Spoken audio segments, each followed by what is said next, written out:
Srimati Bhakti Vedanta Swami Iti Namine Namah Om Vishnu Padaya Krishna Prasthaya Bhutale Srimati Bhakti Vedanta Swami Iti Namine Namah Om Vishnu Padaya Krishna Prasthaya Bhutale Srimati Bhakti Vedanta Swami Iti Namine Namah Om Vishnu Padaya Krishna Prasthaya Bhutale Srimati Bhakti Vedanta Swami Iti Namine Namah Om Vishnu Padaya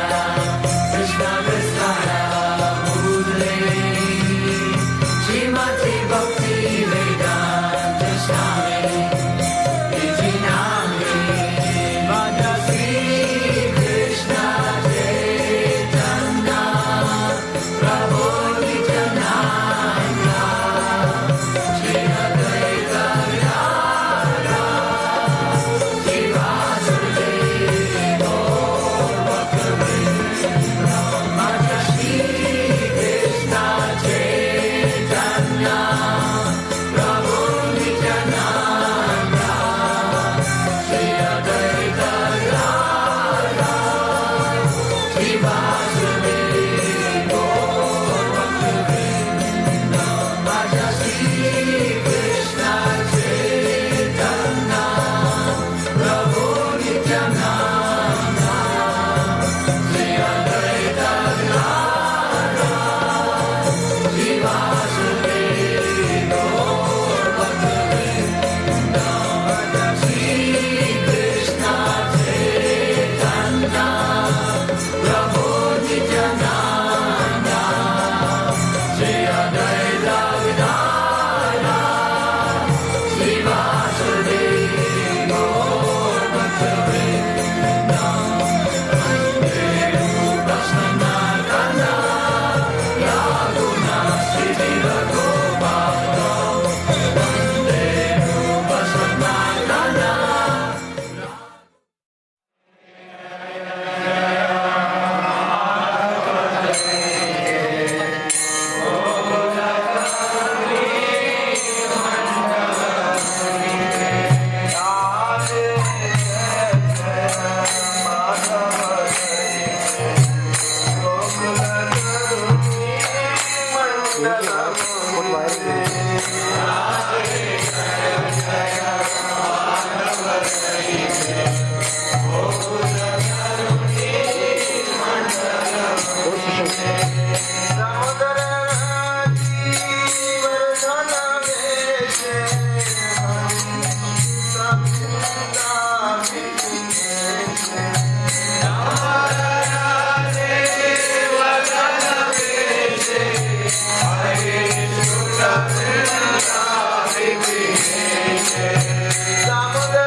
In case some of you don't know where we are,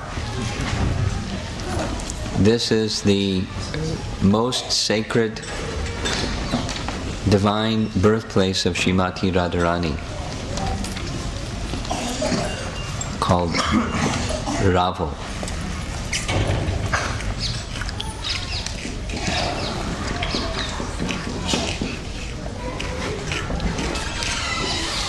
It's inconceivable, the good fortune that we all have to come here.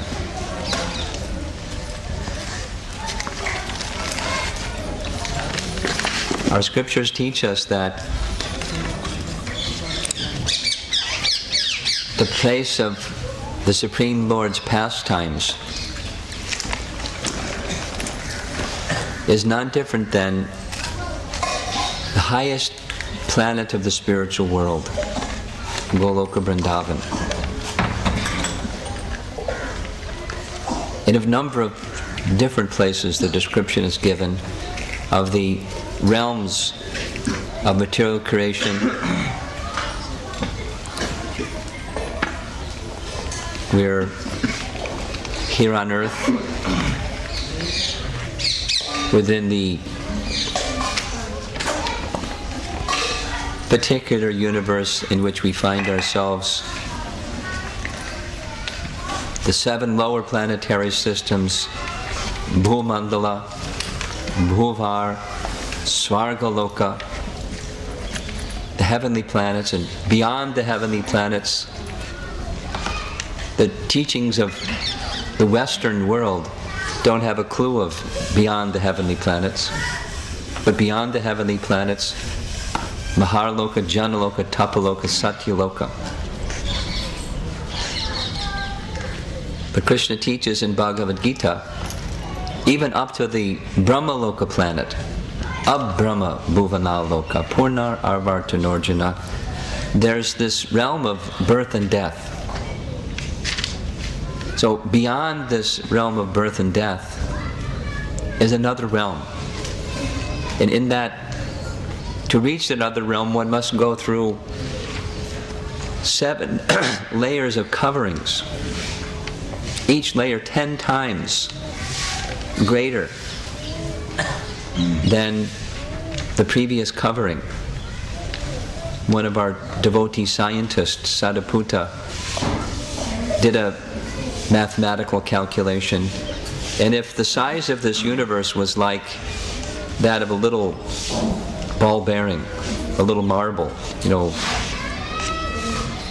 a centimeter in diameter, the size of the coverings of the universe would go out many, many miles. That's how vast are the coverings of this universe. And beyond the coverings of the universe is the dividing realm, Viraja, between the spiritual and material realm. And beyond, on the other side of the river Viraja, is the Brahmajyoti, the vast expanse of effulgence, Brahmajyoti, spiritual effulgence, in the vast, unlimited spiritual sky.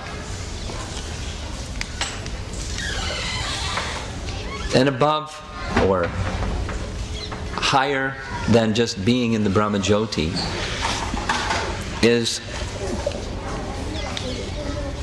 the realm of the personality of Godhead, who appears as Sadashiva.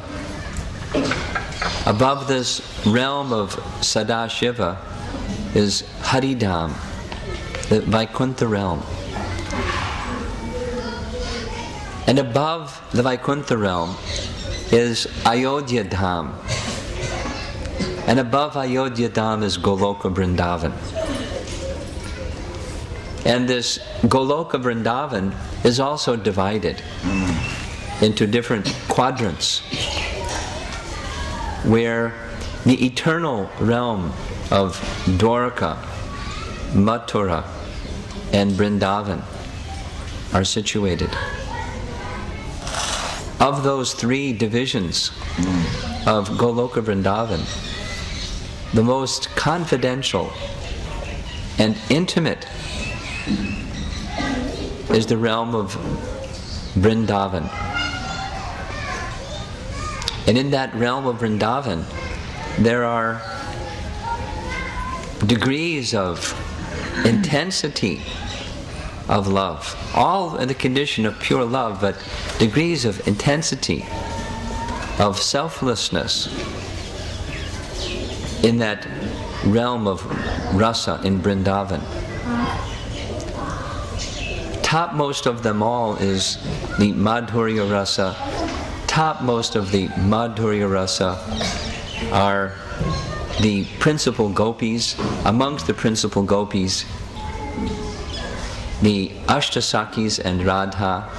And amongst the Ashtasakis and Radha, Srimati Radharani is the topmost.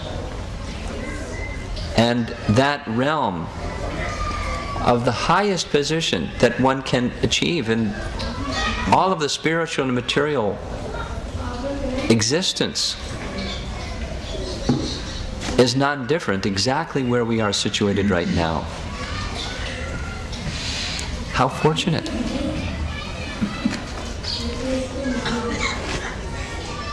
What what has made this possible? And we all know the answer.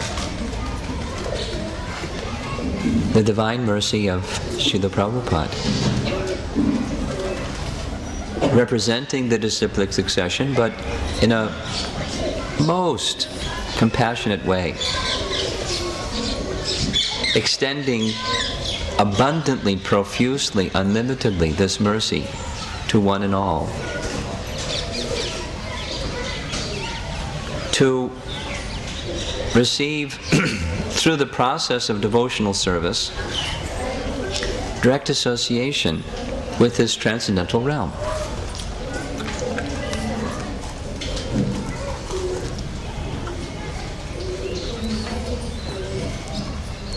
I specifically wanted to come here first in our parikrama, our yatra, to not just pay respects to Srimati Radharani, but to offer heartfelt prayers to Srimati Radharani, that in the course of all the devotees coming together from literally different parts of the world to experience the transcendental nature of this realm of Vrndavan Dham.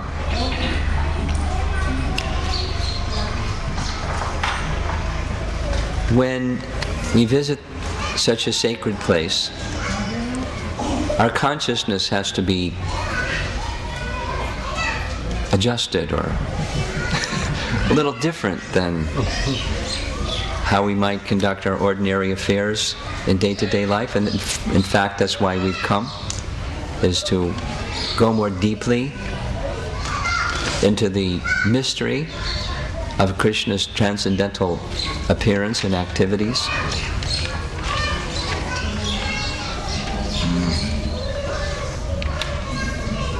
That will become possible if we receive Srimati Radharani's mercy. And if we to receive Srimati Radharani's mercy, we have to very sincerely pray for that. And that sincere prayer is mainly opening our hearts because Radha's most merciful. It's through Srimati Radharani that the disciplic succession and anyone representing the realm of devotional service has extended the opportunity of devotional service to us.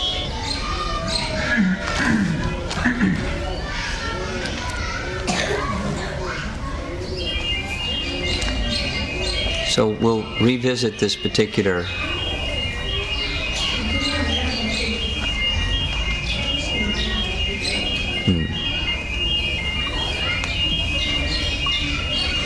sounded like somebody's cell phone. We'll revisit this particular point because it's our reason for coming here. First, to pray to Srimati Radharani for her kindness and mercy, the most merciful Radha, to help us appreciate more deeply, to bring us into the mysteries of Krishna's divine appearance and his transcendental activities, which all took place right here.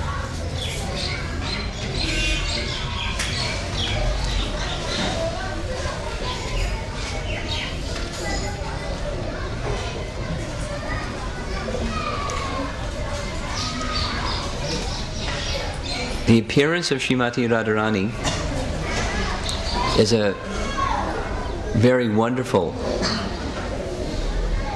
description.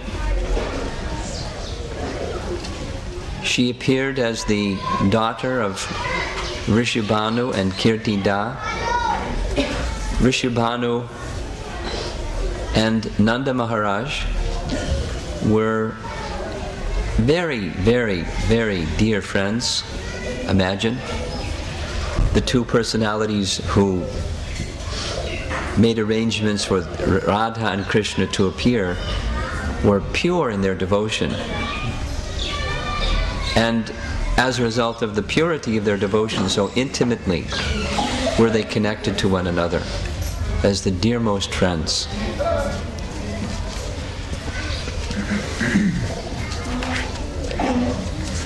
Vrishabhanu and Kirtida had literally for lifetimes, in their mood of pure devotion, a very special desire of service. And their special desire was they wanted very much to have a daughter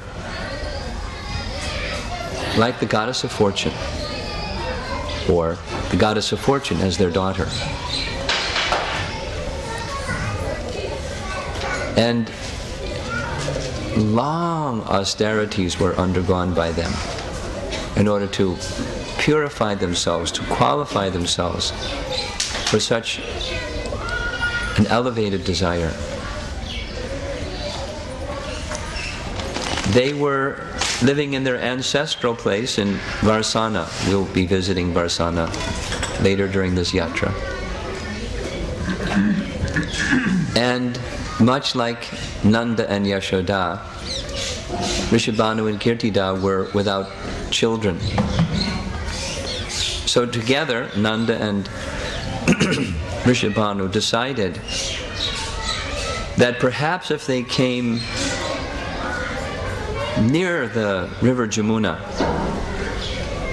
and received the purification and sanctification of such a holy residence, that they may be blessed to have a child. So they moved from Nandagram and Varsana and came here to Gokul, Mahavan and Raval, and made this their residence.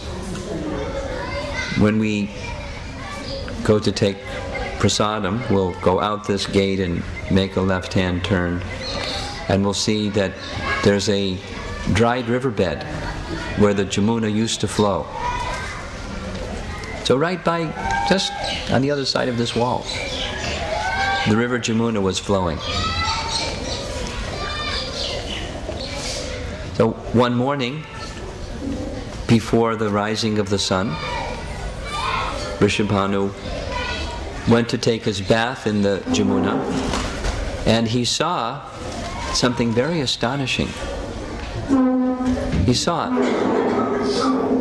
deep into the Jamuna river, although it was the dead of night, this glowing effulgence coming from the river. Naturally, he was very curious. What is this? And as he waded out into the river Jamuna, he saw that it was a golden lotus. And on top of the golden lotus was this brilliant golden light. So he waded out into the river Jamuna, and just as he was about to reach this effulgent lotus, Lord Brahma appeared before him. Lord Brahma explained, this lotus is bearing the child that you had desired to have as your daughter for lifetimes. In your previous life, as Suchandra and Kalavati, long austerities you have undergone. This is now the divine arrangement.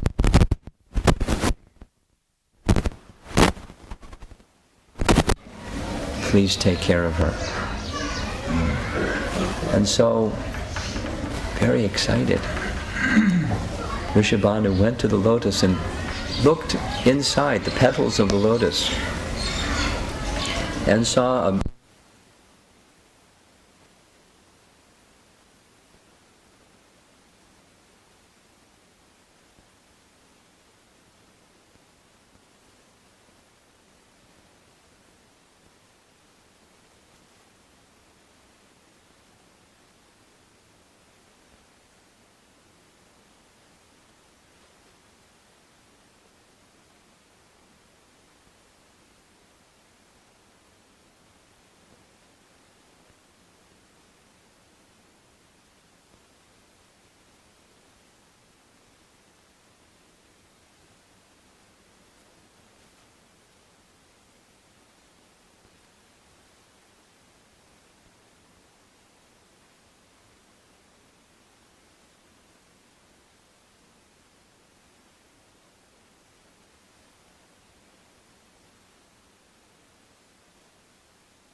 was a problem. There's always a problem. The problem was, the girl never opened her eyes. So she appeared to be blind. The small child never made a sound. Those of you who are parents, imagine a small child not making a sound.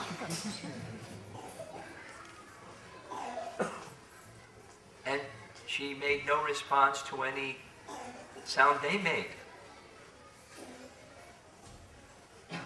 So they took it that somehow this divine arrangement is a girl that's blind, deaf, and dumb,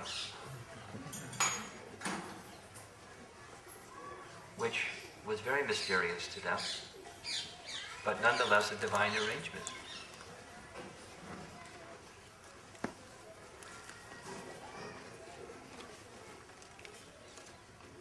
So with pure love and devotion, they cared for this beautifully formed, golden, effulgent new child. Meanwhile, Narada Muni, understanding that Krishna has just made his appearance in Braja, surely, he considered, Radha must also have come. I want to see that form of Radha as a small child and worship her in that mood. So he came, and he considered Krishna made his appearance on this side of Jamuna to reach where we are now.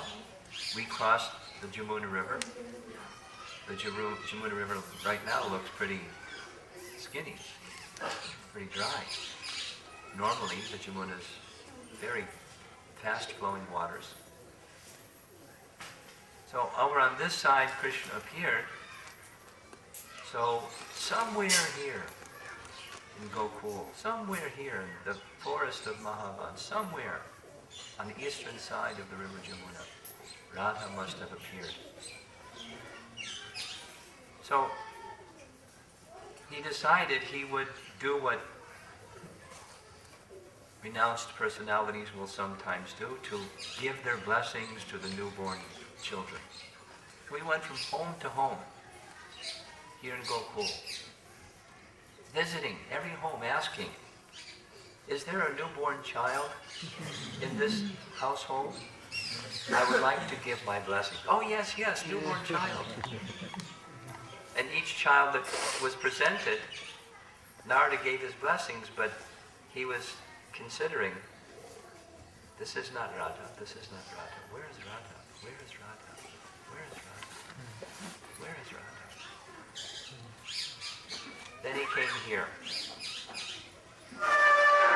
And being pure in devotion, Vrishabhanu and Kirtida were so happy to have Narada Muni come to their home. Oh, Narada, please come. What great fortune. How are we so blessed that you've come to our home? Please sit. And received him in all the proper manner. And Narada said, I've come to give blessings to any children you may have in your household. Oh, yes, yes. We have one son. His name is Sridham. Please, Sridham, come. That's very nice. Nice boy. Any small children, newly born children. And Vrishabhanu felt embarrassed that he has this blind, deaf, and dumb child and doesn't want to make Narada feel uncomfortable, so Narada was disappointed. And just as he was about to leave, Vrishabhanu reconsidered, said, well, actually we have one small girl, but I didn't want to disturb you, but then I was thinking, maybe you're such an elevated, pure, saintly person, maybe there's something you can do. Narada said, please show me. Where is this child?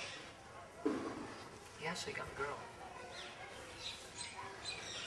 So when Narada entered into the back room of their household where the child was resting, as soon as he walked into the room, he became stunned. Just to be in the presence of Srimati Radharani. His hairs were standing on end, his body became motionless and was trembling. And he saw the golden effulgence of Radha. Narada could understand, this is Srimati Radharani.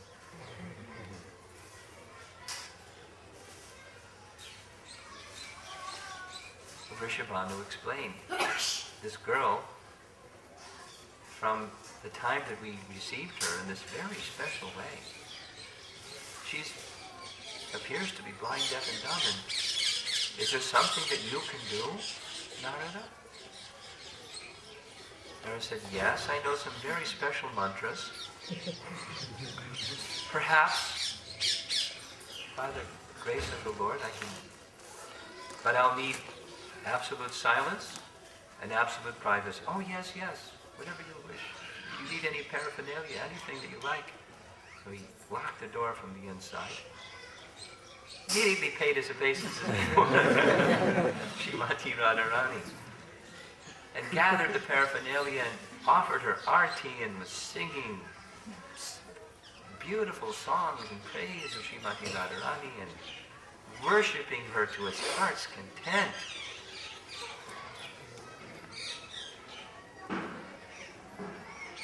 And because of his purity, he could understand the situation, why she was manifesting this external circumstance, apparently of being blind, deaf, and dumb. And so he returned to Vrishabhanu and Kirtida and said, it was wonderful, but chanting all these mantras, but your daughter is still, at this time, blind, deaf, and dumb, but I have a recommendation for you. Yes, yes, what is that? Hold a grand festival and invite all the residents of Gokul to come. And be sure that you invite Nanda and Yasoda. Of course we'll invite Nanda and Yasoda. He's my dearmost friend. And their little boy, Gopal. Make sure he comes too. They wouldn't come without, they wouldn't leave him home. So Narada, in a transformed, transcendental state of ecstasy, began wandering all over Braj, just absorbed in the ecstatic experience he had just had. Later, when we go to Govardhan, we'll visit Narada Kund. From here, he went to Narada Kund and engaged in meditation on Srimati Radharani in this transcendental form that he had experienced. And we'll continue that narration when we reach Govardhan. Meanwhile, Vrishabhanu and Kirtida held a grand festival. And while the festivities were going on, all the guests were being very nicely taken care of by Vrishabhanu and Kirtida, so much so that their attention went away from the immediate situation of Radha. But Gopal, being mischievous as he was, began crawling around, and he found the very place where Srimati Radharani was situated. And so he approached the little crib, the resting place, little baby bed, and with his hands reaching over the top part of the crib, he poked his head over the top of the crib to see Radha. And as soon as he looked inside the crib, immediately Radha opened her eyes wide and cried very loudly.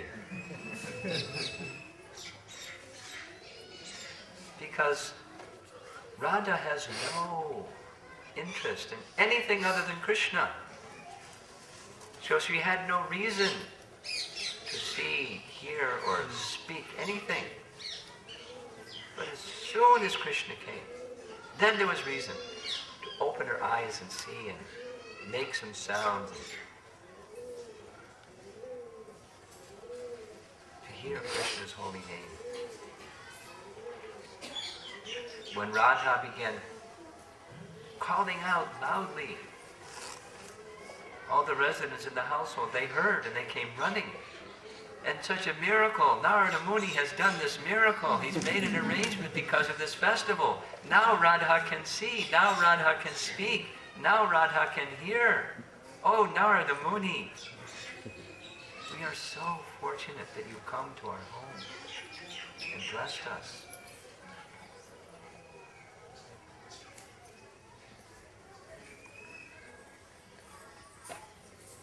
So from that time, Radha and Krishna were again united. Because actually, this is just Leela. Actually, the personality of Godhead and Srimati Radharani are always in this sacred place. Just like Krishna describes in Bhagavad Gita, that when this material world is destroyed, the spiritual realm remains. It's not destroyed. Same, these abodes of the personality of Godhead. We see the trees come and go, and the pigeons come and go, and the grass come and go, and the children come and go, and there are temporal manifestations. But beneath the temporal manifestation is the eternal spiritual realm. Bhaktivinoda Thakur describes in Navadvip Dham Mahatmya that when we go to the Holy Dham, what do we see with these eyes? We see the external feature, because that's what we're accustomed to seeing. And that external feature may be nice, may not be nice. You go to Vrndavan, and we'll go on the Parikrama Marg, and we'll see dogs and hogs and sewage and dirt and rickshaws and blaring horns and things that are not nice by our worldly estimation. So, in Navadvip Dham Mahatmya, he raises the question, why is it we don't experience or see that spiritual realm? And he answers the question that with a metaphor. Just like when you put water, put on top of water, you put some oil. What happens? The oil spreads in a very thin film throughout the whole surface of the water. And so you see the oil, but you don't see the water, although the water is just below. Same, Bhaktivinoda Thakur explains. Just below the covering of what these eyes can see is the eternal spiritual realm. And the eternal spiritual realm cannot be experienced except through a pure heart. Therefore, we pray to Srimati Radharani to bring us to that realm of pure-heartedness. She's very merciful, and if we pray to her, she will help us come to that position by her mercy. But we must make the heart pure.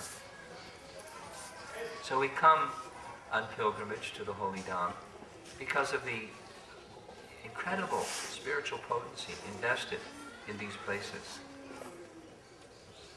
And especially we've come here to the birthplace of Srimati Radharani. So just as Krishna says, Janma karma chane divyam, evam yoveti tatvataha chakpadeham purnarjana naiti mameti sorjana. Same is true for Srimati Radharani's Janmastan. Now when we go to, this afternoon we're going to go to Krishna's Janmastan. And what will we see there? Big edifice. Fantastic. Opulent temple, deity, big structures. And here in Raval it's just this simple place. Simple place. Who knows, I was hoping on our ride over here that it's not become so commercialized yet. Because surely in time this will happen. Srimati Radharani will be sought after by more and more people. And then the shops will set up. And the natural beauty will somehow become something else. It will happen. Just like at Krishna Balaram Mandir. When we first had that land donated, the devotees were saying, but Prabhupada, it's so far from Vrndavan. Who will come here? Like Juhu. They were arguing with Prabhupada or trying to convince Prabhupada. It's too far from downtown Bombay. But go to Juhu today. It's like madness. And in every year at Krishna Balaram, you used to be able to walk out the front gate of Krishna Balaram Mandir, walk about 10 paces, and it's just agricultural land like this. And then each year,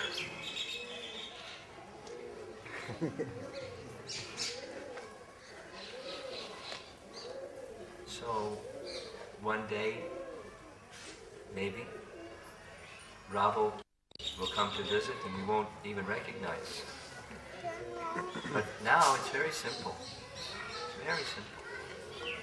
Very just the natural sweetness of just the agricultural activities surrounding us, just the natural way of Braja life is still intact.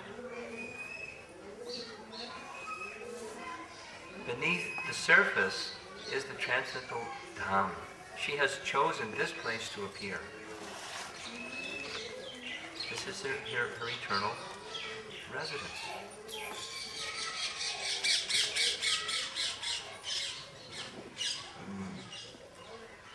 Now there are different descriptions, actually, of Radha's appearance. And this is because each day of Brahma, Krishna appears, and along with Krishna appears Srimati Radharani. And there's variety in the spiritual world. Prabhupada taught us variety is the mother of enjoyment. And Krishna is the best of enjoyers. So in his pastimes there's some variety. And in Radha's pastimes, there's also various ways in which she appears.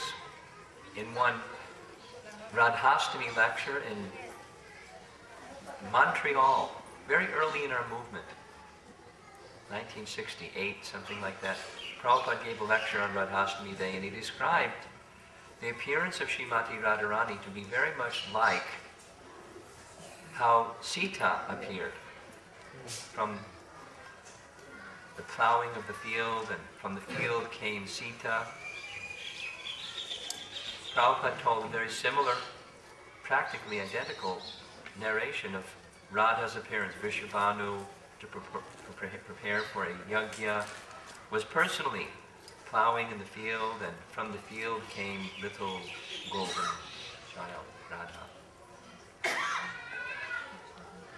So the devotees that heard this thought, maybe Prabhupada got the stories mixed up. But not so. There's a exact description of this in one of the Puranas where, if my memory is right, Matsya Purana, where Radha's appearance is described in this way.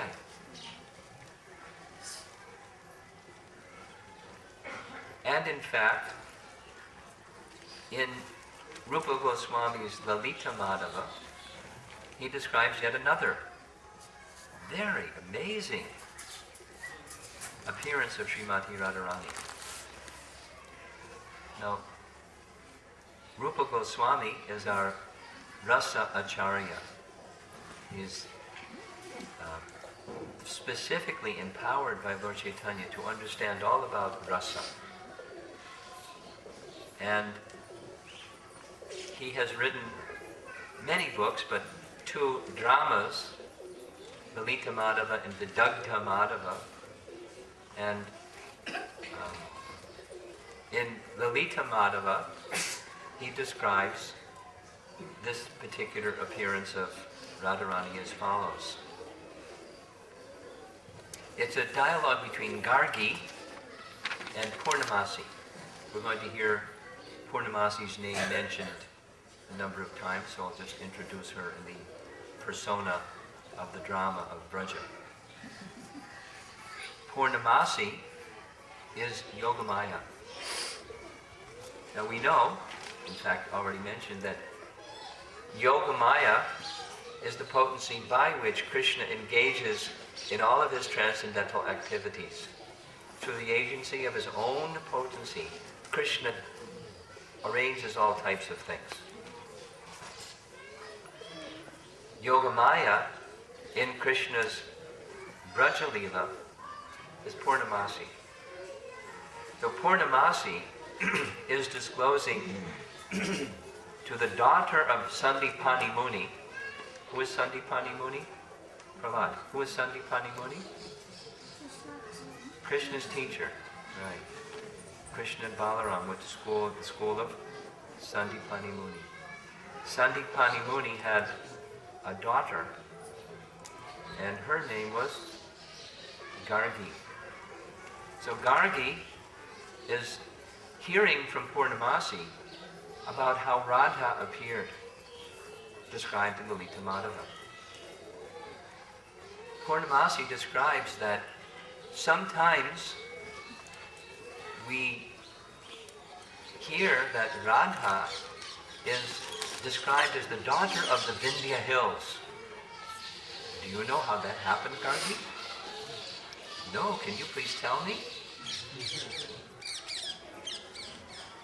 Rishabhanu and Kirtida, during her pregnancy, Yogamaya transferred Chandravali from her womb and Radha from the womb of Mother Yashoda to take birth in the wife of the Vindhya hills. Gargi says, why did that happen? So, rather than the back and the forth, here's what's described, that Vindhya hills long ago had this rivalry with the Himalayas.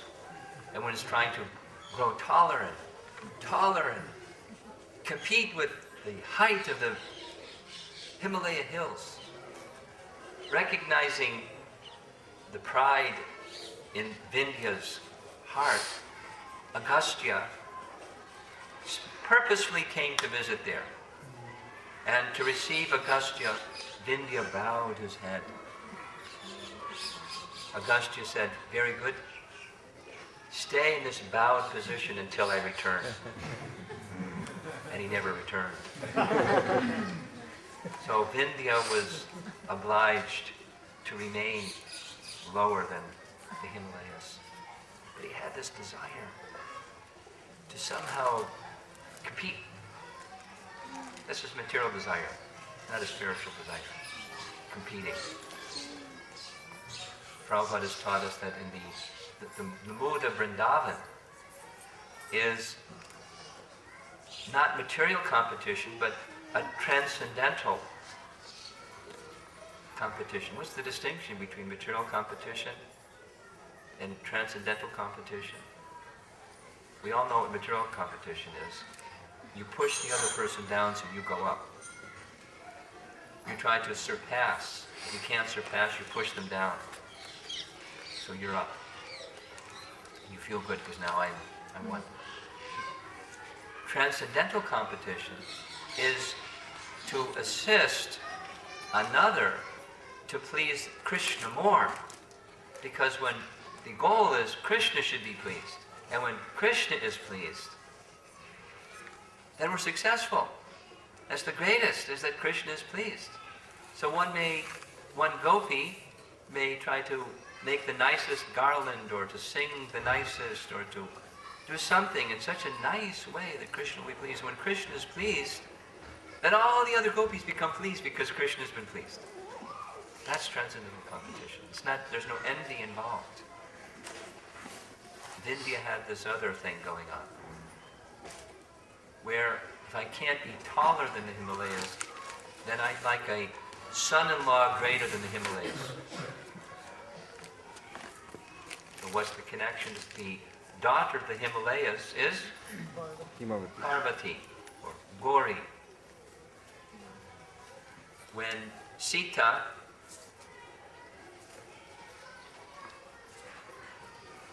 Sati underwent her sati rite and gave up her body so she would have no connection with Daksha. There was no longer, at least apparently, consort for Lord Shiva. She took her birth as the daughter of the Himalayas, or Himavati. So the husband of Himavati or Parvati is Lord Shiva. Vindhya wanted a son-in-law that would surpass the son-in-law of the Himalayas. So, Vindhya underwent great austerities, worshipping Lord Brahma to get this benediction. Brahma somehow seems to get these people that want these weird benedictions. So, Brahma appeared before the Vindhya hills, heard the request of Vindhya, and then the arrangement was made by Lord Brahma. He explained that the agency of Yogamaya will transfer Chandrabanu's daughter and Kirtida's and Rishabhanu's daughter into the womb of your wife, the wife of Vindhya. And so Radha and Chandravali, the two, in this case called two sisters, Hare Krishna, Hare Krishna. In this case, they're called two sisters. They took birth as the daughter of Vindhya Hills. Then, Putana was sent by Kamsa to kill all the boy children in all of the land.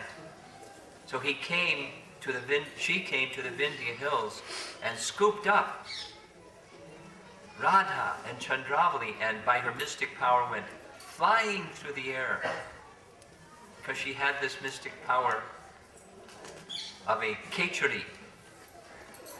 Kechari was a witch that can fly in the air on a broomstick or an upturned tree. She went flying through the air. Gargi asked, "Oh, how horrible." Generally, witches like this, when they take small children, they eat them and drink their blood. How horrible. And Purnamasi said, Kamsa had given the order to Putana to kill the boys that kidnapped the girls. So she was flying through the air, and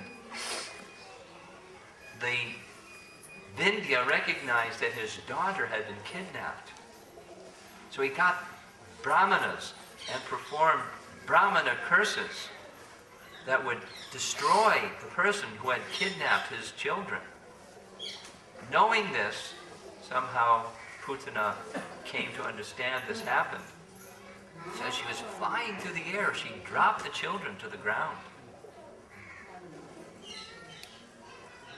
And Purnamasi personally gathered the children. And there's details. It was not just the two, there was 5. And she identifies the 5. And Radha was returned to Vrishabhanu and Kirtida. And Chandramali was returned to Chandrabhanu and his wife. And in this way, Radha made a very exciting appearance. There's further details that are narrated. Some further detail is that these gopis of Braja, this is Lalita Madhava, expansions of them, or expansions of the same potency, each became queens in Dwarka. Gargi says, I can't understand this. This is beyond me. So it's beyond us too. But the intense affection for Krishna by the Purnamasi says, what to speak of these 5? All the young women of Vrndavan, Gokul and Vrndavan, were attracted to the Supreme Personality of Godhead, and naturally so, because the gopis are but expansions of Srimati Radharani. And what does Srimati Radharani want but Krishna? And so the gopis wanted only Krishna as their husband, as their lover. So when Krishna left Braja, their expansions manifested according to Lalita Madhava as the queens in Dwarka. So Srimati Radharani makes her appearance in this world in Divyam, in diverse transcendental ways. But there's only one thing in the heart and the mind of Srimati Radharani, and that's serving and pleasing Krishna. And because of this unequaled love that Radha has for Krishna, Radha steals the heart and the mind of Krishna through her love.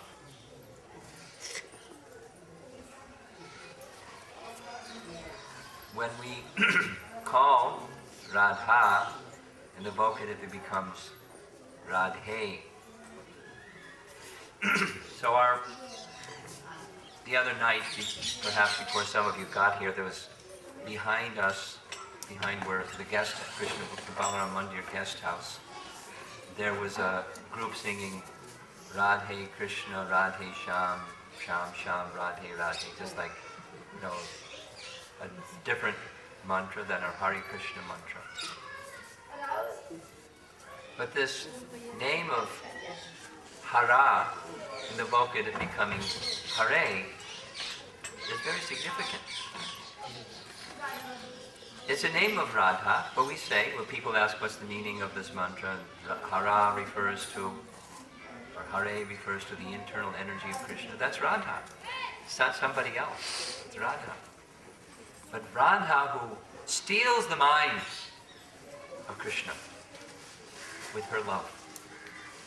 Just like there's Hari, and Hari in the vocative becomes Hare, and Hara in the vocative becomes Hare. But it doesn't mean Hara, it doesn't mean Hari, it's Hara in the vocative, Hare.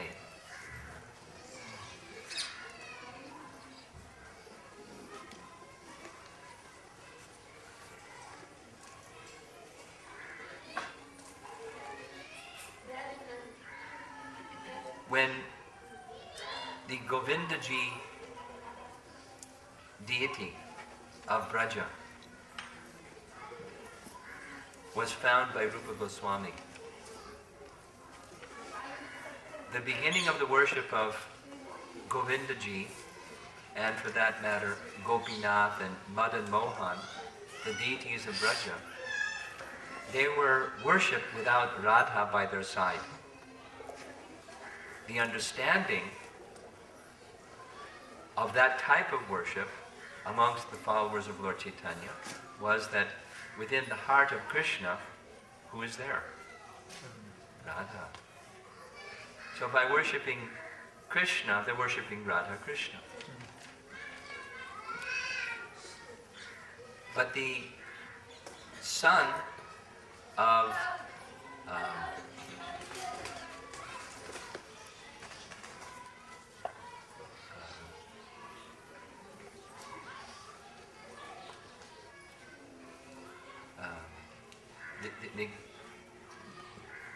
the king of Puri, Prataparudra Maharaj, had a son. Can't recall Prataparudra Maharaj's son's name. Purushottam? Purushottam. He very much wanted that the people that would come to see Govindaji and Madan Mohan and Gopinath, they would understand it's Radha Krishna. So he wanted to render the service of providing the deities of Radha. We did, with the permission of the pujaris in Vrndavan. He arranged a big, grand elephant procession from all the way from Puri to Vrndavan to provide Radha by the side of Govindaji and Madan Mohan. We'll describe more of that later, but so as within Krishna's heart is Radha, within Radha's heart is Krishna, because she steals the heart of Krishna by her love. We sometimes say she controls Krishna by her love, but Hara becoming Hare is, oh Supreme Goddess, Radha, you who steal the heart of Krishna, please engage me in the service of the Supreme Father, the Supreme Master, the Supreme Lord Krishna. That's our Hare Krishna mantra. That's what we're chanting. Prabhupada taught us that on Radhastami day, we don't try to serve Krishna directly. That's not our Gaudiya Vaishnava teaching, but rather, if there's some service that we have, we take that service in the palm of our hand and offer that to Radha. Please make this offering to Krishna. Because if Krishna receives that offering from you, Radha, surely he will accept. So the offering is in one sense something that we may hold in our hand, some offering. But actually the offering is the offering of our life.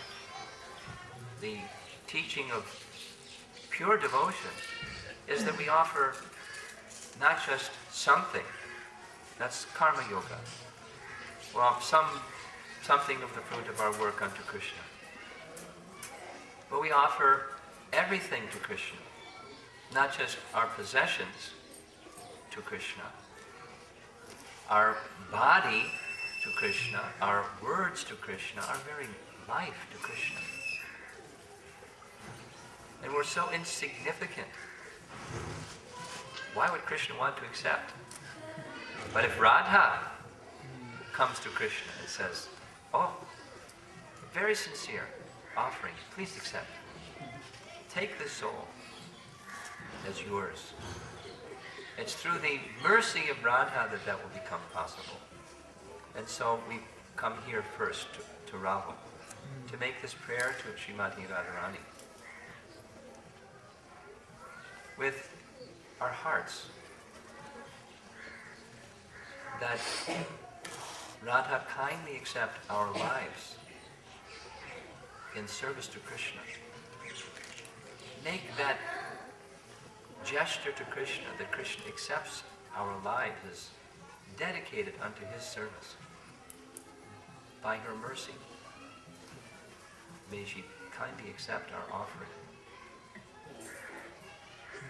And by that sincere gesture, then to whatever tiny capacity the tiny jiva may have, to also more deeply appreciate this transcendental abode that we're now sitting in, the transcendental pastimes that Krishna performs with Radha and all of his devotees in Vraja. The hearing of his teachings and the chanting of his holy name. Actually, through the agency of the chanting of Krishna's holy name, everything can be disclosed if only our hearts were pure and free from offense when chanting. We would experience like that. Offer our prayers from, again, this theme of this visit here is not from the head, but from the heart. The transcendental abode of Krishna, the transcendental nature of Krishna's name and form and activities is experienced from the heart. So that love that Radha has for Krishna, that steals away his heart, somehow capture our heart also by Radha's mercy. Take our hearts, take our lives, and offer them to Krishna.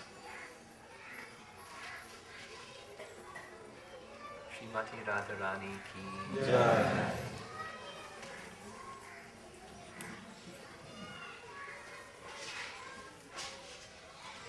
We're going to have to do a little logistics here of Telugu translation maybe over here, Hindi translation, say it in Hindi. यदि हिंदी के translation सुनना चाहते हैं अपने हाथ ऊपर कीजिए.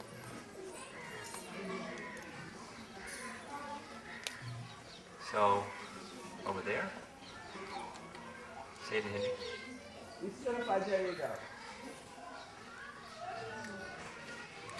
So those of us that are English speaking, we can chant and be happy for a bit.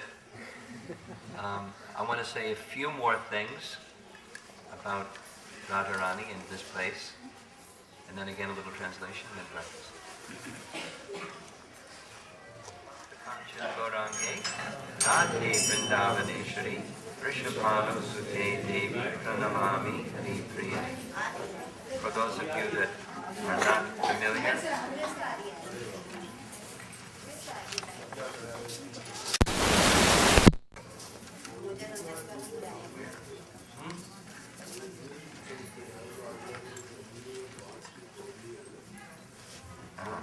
page 10. Tapta Kanchana Gaurange Radhe Vrindavaneshwari Vrishabhanu Sute Devi Pranamami Hari Priye. Translation: I offer my respects to Radharani, whose bodily complexion is like molten gold, and who is the queen of Vrindavan. You are the daughter of King Vrishabhanu, and you are very dear to Lord Krishna. Hari Priya. Hari Priya. Very dear to Krishna.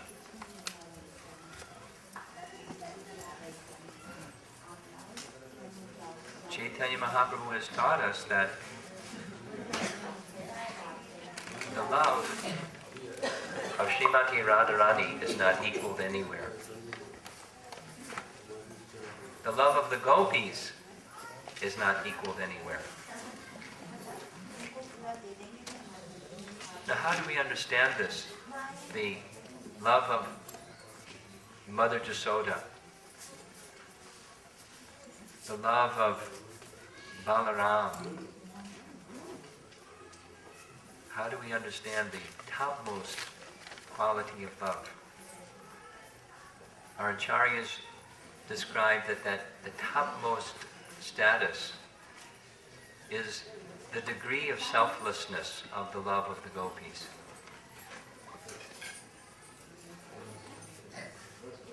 Perfect, more perfect, most perfect. So within the realm of Vraja, it's the realm of perfection. But in that realm of perfection, more perfect and most perfect are also there. The love of Radha is so great that the Supreme Personality of Godhead, who knows everything, cannot know that. What? Something Krishna doesn't know? Then how is he the Supreme Personality of Godhead? Something he doesn't know?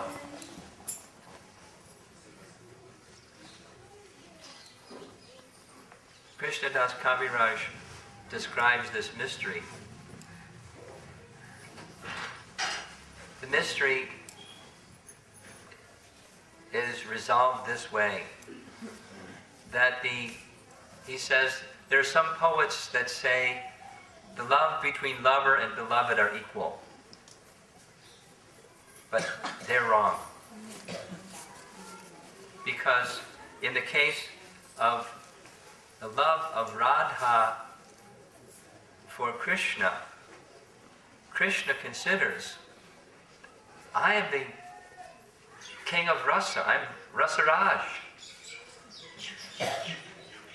Raso Vai Saha, the Vedas have stated, I have stated in the Vedas, I am rasa. And yet I find the happiness that Radha is experiencing surpasses my happiness. The love that Radha feels for me steals my mind. I want to know that. I'm trying and somehow I can't know the love of Radha. Because there are these two terms in Sanskrit, Vishaya and Ashraya. The object of love and the abode of love. So within the heart of Radha, she is experiencing the object, Krishna. That unless Krishna takes the position of Ashraya, he cannot know the feelings of Ashraya for Vishaya. So he descends in this world in the mood of Radha and the luster of Radha, Radha Bhava Jyoti Suvalitam, Krishna Naumi Sarupam. Krishna himself, not Krishna Swarup. Krishna, but in the Bhav and the duty of Radha. Now listen carefully. In addition to wanting, Krishnadas Kaviraj Goswami says there's three things that Krishna wants to experience. What is that love that Radha feels in her relationship with me? What is the happiness of that love that she's experiencing? And what are the qualities in me that she becomes attracted to? I want to know those three things. So he appears as Chaitanya Mahaprabhu. But not only to experience himself, but he also, Krishna, wants to give that same experience to everyone else.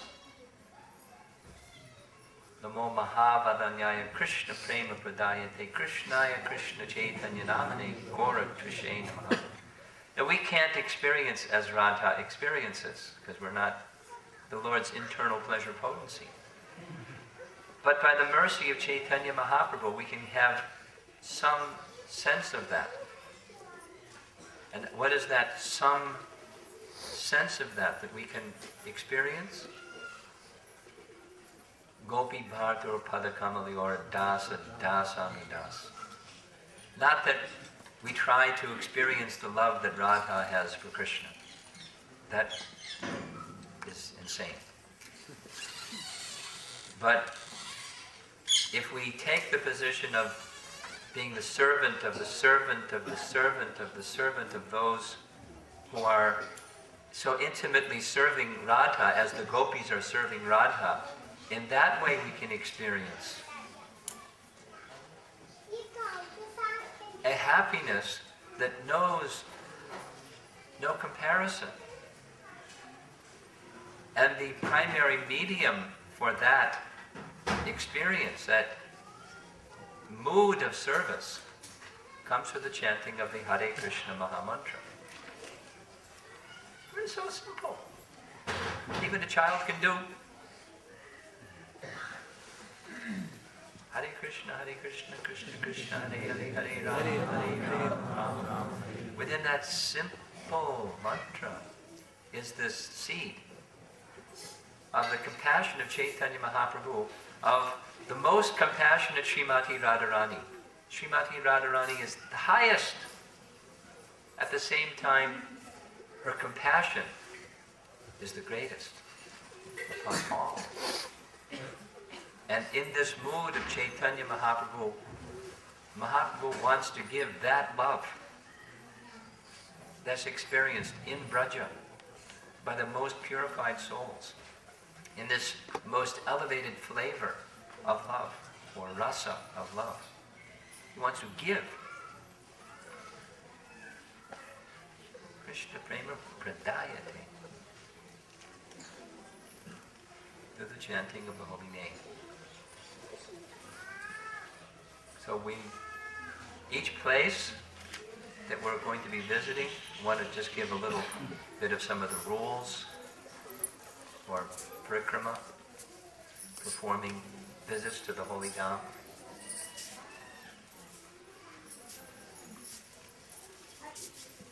Prayerful mood, in a humble state of mind, just as Mahaprabhu teaches. Trinadapi Suni Chena. In this humble state of mind, from the core of the heart, offering prayers. In each of the places we go, there's some very special significance, some special potency invested in this place, where we each place. This place is Srimati Radharani's place. So the application of this principle here is pray for her mercy. Very sincerely, from the core of the heart, pray for Radha's mercy, that we can be engaged in service, which is the most exalted thing in the three worlds. In a humble mood, free from false ego and all types of coverings and illusions and self-conceptions of who we are and so forth. Just humble service. By Radha's mercy, please be kind. Be merciful upon this soul. Accept our lives and help us come to that position of humble service. So, in general, maintain a prayerful mood. You could say the flip side of that, or the prohibition, is do not speak ordinary things.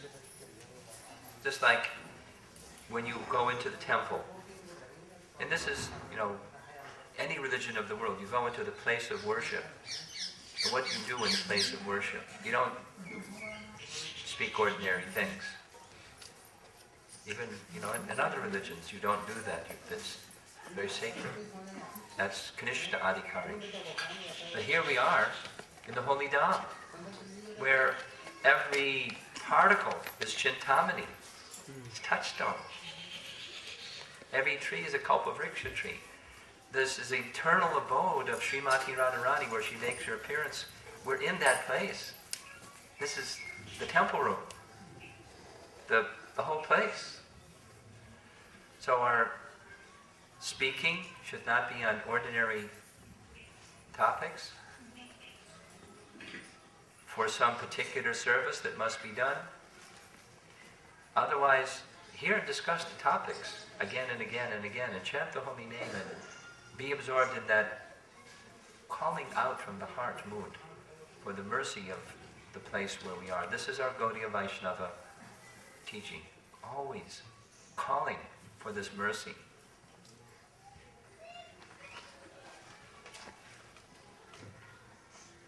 Try to be always in a nice mood of serving others, whatever is required and even not required. In a mood of service. Because this is pleasing, most pleasing to Krishna, by serving the servants of the servants of the servants. And so take up that mood to invoke the mercy of Krishna and Radha. Show that we're sincere about wanting mercy by adopting that mood which will please them. And try to maintain that mood at all times and on parikrama. And this will help us get the maximum upliftment from our experience here. Pray that we can go beneath this oil surface veneer covering of the Holy Dham and go more deeply by mercy of the devotees, starting with the mercy of Srimati Radharani, and experience more deeply the presence of Krishna, the transcendental nature of the Holy Dham, which means then the transcendental nature of ourselves, beyond the coverings of our own material conceptions of who we are, what our purpose in life is.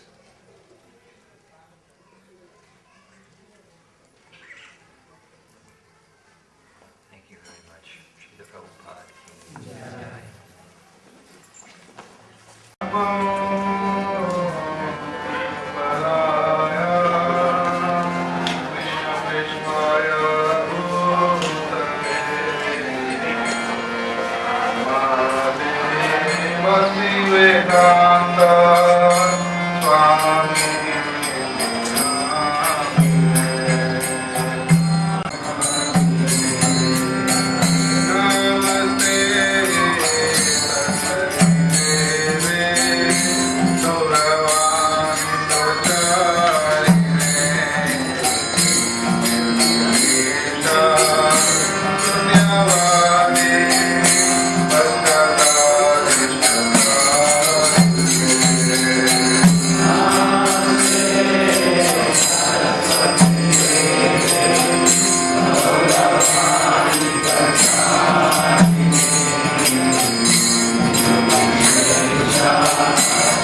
Krishna, Krishna Krishna, Hare Hare, Hare Rama, Hare Rama, Rama Rama, Hare Hare. Hare Krishna, Krishna Krishna, Hare Hare, Hare Rama, Rama Rama, Hare Hare. Hare Krishna, Krishna Krishna, Hare Hare, Hare Rama, Rama Rama, Hare Hare. Hare Krishna, Krishna Krishna, Hare Hare, Hare Rama, Rama Rama, Hare Hare. Hare Krishna, Krishna Krishna, Hare Hare, Hare Rama, Rama Rama,